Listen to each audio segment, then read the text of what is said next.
Most artists completely ignore Pinterest, and that is a huge mistake because Pinterest is not social media, it's a search engine. And collectors and interior designers use Pinterest every single day to source art for their home and projects. Explain why Pinterest is so different from Instagram.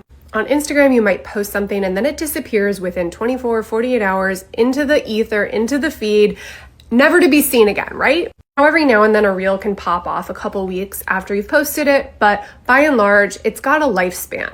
On Pinterest, a single pin can drive traffic to your website or your Instagram page for weeks, months, or even years. I've seen artists get website traffic from pins they posted literally 2 years ago. It simply doesn't exist on any other platform.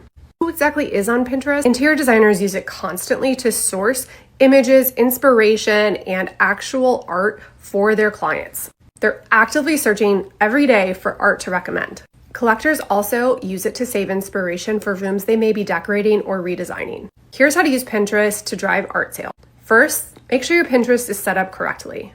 You want to be a Pinterest business account. It's free and it gives you all kinds of data and analytics to see what's actually working and which pins are popping off. Then make sure your profile is complete. You want to have terms like original art, abstract art, what kind of art you do. You want to make sure that those SEO terms are in your bio.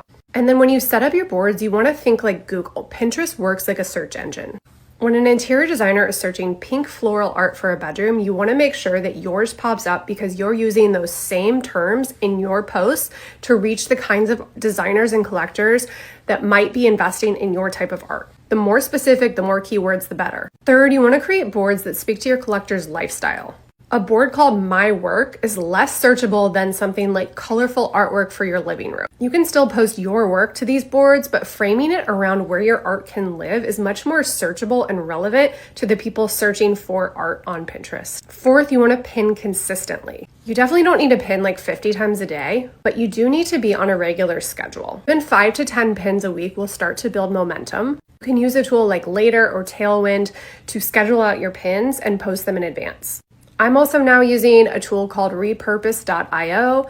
I'm using the paid version, but there is a free version, and this is a great tool. If you're already posting on Instagram, it just allows you to repost that content directly to Pinterest. Kind of takes the guesswork out of it. You can even go in and add keywords and titles on Pinterest after you've set up this transfer between Instagram and Pinterest. So what I want you to do is set up your Pinterest account this week, your best 5 pieces, and set up pins for each of those pieces with strong keywords in the description. That's your starting point. The algorithm will do the rest.